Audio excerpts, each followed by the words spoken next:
జూబ్లీహిల్స్ ఉప ఎన్నికపై అన్ని ప్రధాన పార్టీలు ఫోకస్ పెట్టాయి. ఎలాగైనా ఇక్కడ గెలవాలి, గెలిచి రాజకీయంగా నిలవాలని కూడా ప్రధాన పార్టీలైన కాంగ్రెస్, బీజేపీ, బీఆర్ఎస్ కూడా వ్యూహాలు అన్ని రకాలుగా ప్రణాళికలు కూడా రచిస్తున్నాయి. ఇక తెలంగాణ రాష్ట్ర బీజేపీకి మాత్రం ఈ జూబ్లీహిల్స్ ఎన్నిక అనేది ఒక పెద్ద పరీక్షగా మారబోతుంది. ఎందుకంటే ఒకవైపు కేంద్ర మంత్రి సికింద్రాబాద్ ఎంపీగా కిషన్ రెడ్డి గారు కొనసాగుతున్నారు. ఆయన కాన్స్టిట్యున్సీ పరిధిలోకే జూబ్లీహిల్స్ రావడంతో ఆయనకు ఈ ఎన్నిక అనేది సవాల్గా మారిపోయింది. ఇక్కడ గెలవాల్సిన బాధ్యత కూడా ఉన్నది. ఒకవేళ గెలవకపోతే మాత్రం ఇటు కేంద్రంలో ఇటు పార్టీలో కూడా కాస్త ఇబ్బంది వచ్చే అవకాశం అయితే కనిపించే అవకాశం ఉంది. ఇదే సందర్భంలో రాష్ట్ర నూతన అధ్యక్షుడిగా ఇటు రామచంద్రరావు గారు నియామకమయ్యారు. ఈ సందర్భంలో మొదటిసారి ఎన్నికను ఫేస్ చేస్తున్న నేపథ్యంలో ఆయన పనితీరుపై కూడా ఈ ఎన్నికల ఫలితాల ప్రభావం కూడా ఉండే అవకాశం ఉంది. దీంతో ఇద్దరికి కూడా ఈ ఎన్నిక అనేది ఒక అగ్ని పరీక్ష అంటూ కూడా రాజకీయ విశ్లేషకులు అలాగే ఆయా పార్టీల నేతలు కార్యకర్తలు కూడా భావిస్తున్నారు.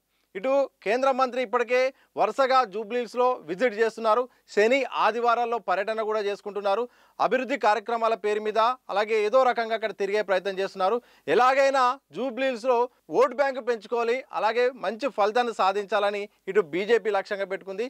కిషన్ రెడ్డి గారికి కూడా ఇది చాలా అవసరము. ఇటు కేంద్రంలో కూడా ఆయన ప్రాతినిధ్యం కానీ ఆయన ప్రభావం కూడా చూపించుకోవడానికి కూడా అవసరం ఉంటుంది. ఇదే సందర్భంలో రామచంద్రరావు గారు కొత్తగా నూతన అధ్యక్షుడు అయిన కారణంగా ఆయన యొక్క అధ్యక్షుడు అయిన తర్వాత జరుగుతున్న ఎన్నిక కారణంగా ఈ యొక్క ఫలితాలు అనేది ఇద్దరికీ అత్యంత కీలకం. ఇక బీజేపీ ఎలా గెలుస్తుంది, బీజేపీ ఎలా వ్యూహాలు ఉన్నాయనే దానికి చూస్తే మాత్రం గత ఎన్నికల్లో జరిగిన ఎన్నికల్లో మాత్రం ఈ 3వ స్థానానికి అయితే పరిమితమైంది. అక్కడ జూబ్లీహిల్స్ ఎన్నికల్లో దీపక్ రెడ్డి మాత్రం అక్కడ పోటీ చేశారు. 3వ స్థానానికి పరిమితమైంది. సరే అప్పుడున్న పరిస్థితిలో అప్పుడుంది, కానీ మేము ఓటు బ్యాంకు గణనీయంగా పెరిగింది. ఒక ఎన్నికకు మరో ఎన్నికకు ఓటు బ్యాంకు పెరుగుకుంటూ పోతుంది. బీజేపీకి ప్రజలు అండగా ఉంటున్నారని ఒక ధీమా మాత్రం పైన మాటలకైతే చెప్తున్నారు. ఎందుకంటే ఒకసారి మనం కూడా విశ్లేషణ కనుక చేసుకుంటే మాత్రం 2018లో మాత్రం ఒకే ఒక స్థానంగా గెలిచింది. అక్కడ కూడా రాజాసింగ్ పరిధిలో గెలిచింది. ఆ తర్వాత జరిగిన 2 బైపోల్స్లో ఇటు హుజూరాబాద్లో అయితేంది, అలాగే ఇటు ఈ దుబ్బాకలో అయితేంది 2 కాన్స్టిట్యున్సీలో కూడా విజయం సాధించడంతో ఇక 3 స్థానాలకు ఎగబాకింది. ఆ తర్వాత మొన్న జరిగిన సాధారణ ఎన్నికల్లో 3 నుండి 8 స్థానాలకైతే చేరుకుంది. అలాగే పార్లమెంట్ విషయానికి వచ్చినా కానీ గత ఎన్నికల్లో 4 ఉంటే మాత్రం మొన్న జరిగిన పార్లమెంట్ ఎన్నికల్లో మాత్రం 8 స్థానాలకు పెరిగింది. ఇక ఈ మధ్య జరిగిన అసలు ఎమ్మెల్సీ ఎన్నికల్లో కూడా 3 స్థానాల్లో పోటీ చేస్తే మాత్రం 2 ప్లేసుల్లో విజయం సాధించి మేమే ఇక ప్రత్యామ్నాయము, కాంగ్రెస్ పార్టీకి మేమే ఇక ప్రధాన ప్రతిపక్షము, ప్రజలంతా మా వైపే ఉన్నారు, వచ్చే ఎన్నికల్లో మేమే ఇక విజయం సాధించేదనే ఒక మెసేజ్ని అయితే ప్రధానంగా వీళ్ళు పాస్ చేస్తున్నారు, ప్రజల్లో కూడా వినిపిస్తున్నారు. ఇలాంటి సందర్భంలో జూబ్లీహిల్స్ ఉప ఎన్నిక గెలవడం అనేది 2 రకాలుగా, ఇప్పుడు మన వరకు 2 పర్సన్స్ కూడా మాట్లాడుకున్నాం. ఈ 2 పర్సన్స్తో పాటు నెక్స్ట్ మేయర్ ఎన్నికలు ఉన్నాయి. జిహెచ్ఎంసీ ఎన్నికల్లో చాలా కీలకము. హైదరాబాద్లో ఇప్పటికే బలం ఉన్నది, కానీ ఇప్పుడున్న పరిస్థితుల్లో ఇటు 3 పార్టీల మధ్య టఫ్ ఫైట్ కొనసాగే అవకాశం ఉంది. జూబ్లీహిల్స్ ఎన్నికల్లో ఒకవేళ బీజేపీ కనుక సత్తా చాటితే మాత్రం అది మేయర్ ఎన్నికల్లో కూడా పనిచేసే అవకాశం ఉంటుంది. జిహెచ్ఎంసీ అనేది మినీ అసెంబ్లీ ఎన్నికలుగా చాలామంది కూడా చెప్పుకుంటారు. మరి అక్కడ ప్రాతినిధ్యం వహించాలన్న ఈ ఎన్నిక అనేది కీలకం. అలాగే లోకల్ బాడీ ఎన్నికలు కూడా నెక్స్ట్ ఉన్న కారణంగా బీజేపీకి మేమే ప్రధాన పార్టీ అని చెప్పుకోవడానికి, అలాగే సెకండ్ మేమే ఉన్నాము, నెక్స్ట్ ఇక బీఆర్ఎస్ పని అయిపోయింది, నెక్స్ట్ ప్రజలు మా వెంటే ఉన్నారు అని చెప్పుకోవడానికి మాత్రం ఈ ఎన్నిక అనేది కీలకంగా మారనుండడంతో ఇటు 2 వ్యక్తులతో పాటు ఇటు వచ్చే ఎన్నికల నేపథ్యంలో జూబ్లీహిల్స్లో గెలవడం అనేది బీజేపీకి అత్యంత అవసరం. ఎందుకంటే కేంద్రంలో బీజేపీ అధికారంలో ఉంది. ఇటు కేంద్ర మంత్రులుగా 2 కొనసాగుతున్నారు, 8 మంది ఎంపీలు కూడా ఉన్నారు, 8 మంది ఎమ్మెల్యేలు ఉన్నారు, ఇలా ఎమ్మెల్సీలు కూడా ఉన్నారు, అలాగే జిహెచ్ఎంసీలో కూడా ప్రాతినిధ్యం ఉంది. ఇన్ని అవకాశాలు ఉన్నాయి. మళ్ళీ దట్టు కిషన్ రెడ్డి ఇప్పుడు సికింద్రాబాద్ ఎంపీగా ఉన్నారు. ఆయన కాన్స్టిట్యున్సీలోకే జూబ్లీహిల్స్ రావడంతో చాలా అవసరమైన పరిస్థితే ఉన్నది. ఇక బీజేపీ క్యాడర్ లీడర్ కనుక విషయానికి వస్తే మాత్రం మా బీజేపీ నేతలైతే మాత్రం పార్లమెంట్ ఎన్నికల మీదనే ఫోకస్ పెడతారు, అసెంబ్లీ ఎన్నికల్ని ఉప ఎన్నికలు అంతా పట్టించుకోరు అంటూ కూడా లోపల మాత్రం ఇంటర్నల్గా గుసగుసలు అయితే పెట్టుకుంటున్నారు. మరి పార్లమెంట్ ఎన్నికల్లో పెట్టిన ఫోకస్ మరి ఈ యొక్క బైపోల్ మీద పెడతారా లేదనేది కూడా ఒక ప్రశ్న అయితే వెంటాడుతుంది.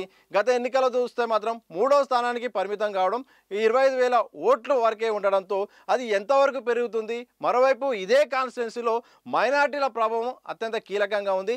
మైనార్టీలు ఇక్కడ డిసైడింగ్ ఫ్యాక్టర్గా ఉన్నారు. 1,50,000 ఓట్లకు పైగా ఇక్కడ ఈ కాన్స్టిట్యున్సీలో ఉండడంతో బీజేపీకి ఇది కూడా సవాల్గా మారింది. ఎందుకంటే మైనార్టీ ఓట్ బ్యాంక్ని బీజేపీ వైపు తిప్పుకోవాలంటే చాలా కీలకం. అది దాంతోపాటు ఇక్కడ కమ్మ సామాజిక వర్గం ఉంది, అలాగే బీసీ సామాజిక వర్గం ఉంది. ఈ ఓట్లపైన ఎక్కువగా బీజేపీ ఫోకస్ పెట్టాల్సిన అవసరం ఉంది. ఇవన్నీ సమీకరణాలు పక్క పెడితే ముందు అభ్యర్థి ఎంపిక అనేది కూడా కీలకం. ఇప్పటివరకు అయితే మాత్రం ఇంకా అభ్యర్థి ఎంపిక విషయంలో ఎలాంటి నిర్ణయం కూడా తీసుకోలేదు. మరి గతంలో పోటీ చేసిన దీపక్ రెడ్డిని పెడతారా, లేకపోతే మరొక కొత్త క్యాండిడేట్ను మరి చాలామంది కూడా ఎదురు చూస్తున్నారు, ఆశాభావాలు కూడా ఉన్నారు, వాళ్ళకైనా అవకాశం ఇస్తారా అనేది మాత్రం తెలియాల్సిన అవసరం ఉంది. ఇప్పటివరకు అభ్యర్థి కంటే ఎక్కువగా పార్టీ నుండే ఎక్కువగా ప్రచారం చేసి పార్టీ పైన ఫోకస్ అయ్యేలాగా బీజేపీ అయితే ప్రయత్నం చేస్తుంది. మరి అది ఎంతవరకు సఫలీకృతం అవుతుందో తెలియాల్సిన అవసరం ఉంది. ఏదేమైనప్పటికీ వచ్చే జూబ్లీహిల్స్ ఉప ఎన్నికల్లో మాత్రం బీజేపీ గెలవడానికి ఇటు పార్టీ అయితే శ్రమిస్తుంది. ఇప్పటికే కమిటీని కూడా నియమించుకుంది. ఇటు కిషన్ రెడ్డికి అయితేంది, రామచంద్రరావుకి అయితేంది, అలాగే ఇక్కడ ఎంపీలకు ఎమ్మెల్యేలకు కూడా చాలా కీలకమైంది. పార్టీ మేము బలంగా ఉన్నాము, ప్రజలు మా వైపే ఉన్నారు, ప్రత్యామ్నాయం వైపు చూస్తున్నారు, అది బీజేపీ అనే ఒక మెసేజ్ చెప్పుకోవడానికి, అలాగే స్థానిక ఎన్నికల్లో అలాగే జిహెచ్ఎంసీ ఎన్నికల్లో సత్తా చాటడానికి ఈ ఎన్నికల్లో గెలవడం అనేది బీజేపీకి అయితే చాలా అవసరం. మరి ఎంతవరకు మరి గెలుపు అవకాశాలను తీసుకుంటుందా, లేకపోతే సెకండ్ ప్లేస్కు ఉంటుందా, లేకపోతే ఎప్పటిలాగే చివరిలాగే థర్డ్ ప్లేస్కి వస్తుందా అనేది మాత్రం కాలం అయితే నిర్ణయించే అవకాశం ఉంది.